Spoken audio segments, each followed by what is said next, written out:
Imagine waking up one morning, flipping on the news, and seeing this headline: Canada blocks US access to Alaska. You rub your eyes, surely this is a joke. Nope, it's real. And suddenly, the only land route to America's largest and most rugged state is gone. Just like that. Now hold on, before you panic or start stocking up on canned beans, let's break this down. Is Canada really doing this? Or is it just political theater? And more importantly, what does this mean for the future of US-Canada relations? Strap in, because this story has more twists than a highway through the Rockies.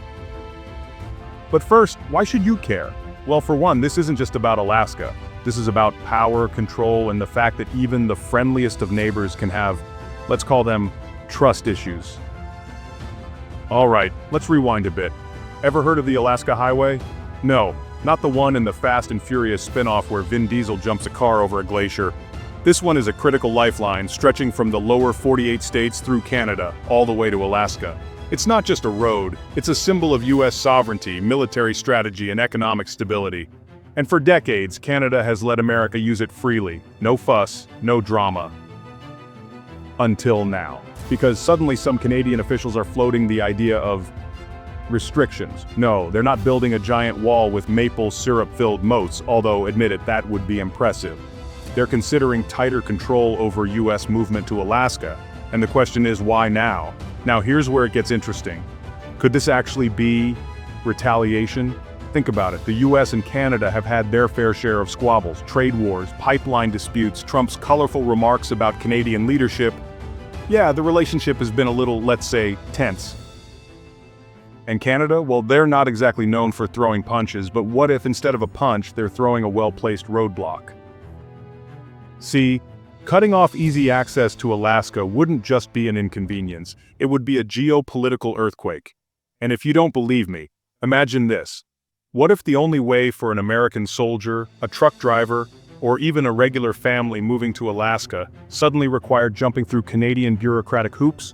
Delays, costs, red tape thicker than a lumberjack's beard. And before you ask, but wait, isn't Alaska part of the US? Can't we just fly? Sure, in theory.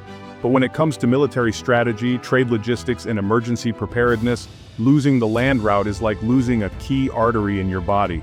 You don't feel it until you suddenly can't breathe. Now I know what you're thinking. Wait, did Canada just outmaneuver us? And yes, it's a weird feeling. Kind of like when your polite, sweater-wearing neighbor suddenly starts making aggressive eye contact while mowing their lawn.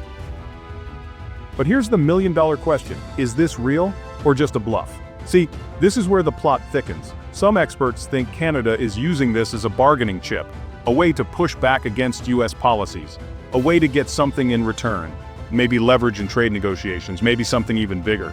But others? They're saying this is a sign of a much deeper shift, that Canada is flexing its muscles, drawing a line in the snow. And if that's true, what happens next?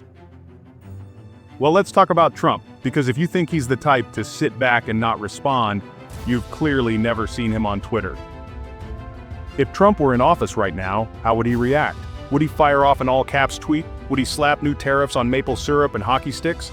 Or would he take this as a direct challenge to US power? Let's be real, Trump isn't exactly a let's talk it out over coffee kind of guy.